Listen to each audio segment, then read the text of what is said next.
النبي وبينه لله صوتك بالهدى ما أحسنه أحسنت دندنة بسم الله الرحمن الرحيم نحمده ونصلي على رسول الكريم وبعد.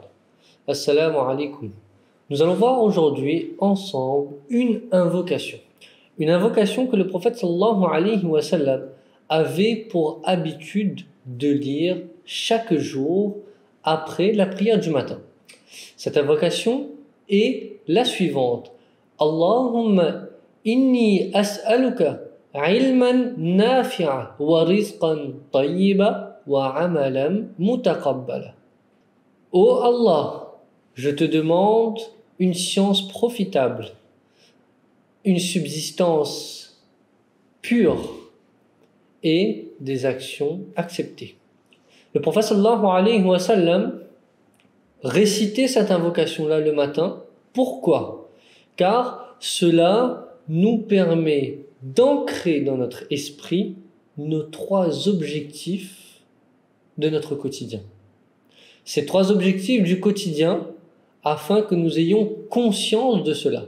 C'est un rappel pour nous. D'ailleurs, le prophète sallallahu alayhi wa sallam, dans cette invocation, débute par la notion de ilm, la science.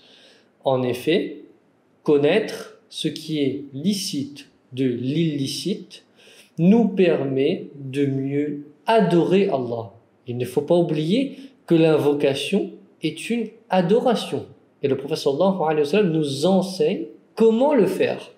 Et cela est montré clairement dans le verset suivant. Fa'lam annahu la ilaha illallah wastaghfir li dhanbik wa lil mu'minin wal mu'minat. Allah dans ce verset nous demande de connaître son unicité et ensuite d'agir. En l'occurrence, dans ce verset, de demander pardon. Le prophète sallallahu alayhi wa sallam a qualifié ce ilm, cette notion de science, d'utile. Hassan Basri, rahimahullah, dans un de ses propos, nous explique que la science peut être de deux types. Il y a la science du cœur, mais également la science de la langue. La science du cœur, elle, est la science qui est acceptée. Tandis que la science de la langue, elle, jouera en notre défaveur. En effet, le jour de la résurrection, le jour du jugement, nous devrons rendre compte pour les actions que nous aurons faites. Connaître ce qui est licite et illicite et de ne pas agir en conséquence, cela sera en notre défaveur et lourd de conséquences. Ensuite, le deuxième objectif, wa rizqan tayyiba, une subsistance pure, licite. Allah est pur et il n'accepte que ce qui est pur. Et Allah nous demande de consommer pur. À travers ce verset, Ya ayyuhar rusul kulu minat tayyibat wa'malu saliha. Ô les messagers, consommez ce qui est pur et œuvrez de manière vertueuse. Ici, ce verset, il s'adresse aux messagers. Mais le message en lui-même nous concerne. Nous devons consommer licite.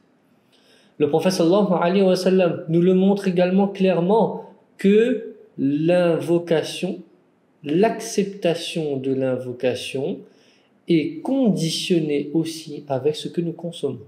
Il nous cite qu'un bédouin qui invoquait Allah en levant ses mains vers lui, alors que sa nourriture était illicite, sa boisson était illicite, et comment serait-il exaucé? Et notre dernier objectif, wa amalan mutaqabbala, des actions acceptées. Lorsque nous allons agir, œuvrer, parfois les intentions ne sont pas faites pour Allah. Les actions qui sont faites pour Allah sont celles qui sont agréées auprès d'Allah. Tandis que les actions qui sont faites pour autre qu'Allah, pour obtenir un bien de ce bas monde, pour obtenir de l'honneur ou autre chose, ce sont des actions qui ne seront pas agréées par Allah. Ces actions-là doivent également être conformes dans la forme au Coran et à la Sunna, afin de pouvoir adorer Allah comme il se doit. Wallahu a'lam, qu'Allah nous permette de comprendre ces quelques paroles, de mettre en pratique et qu'il nous accepte. Wa akhiru da'wana anil hamdulillahi rabbil alamin. النبي وبينه لله صوتك بالهدى ما أحسنه أحسنت دندنة الحديث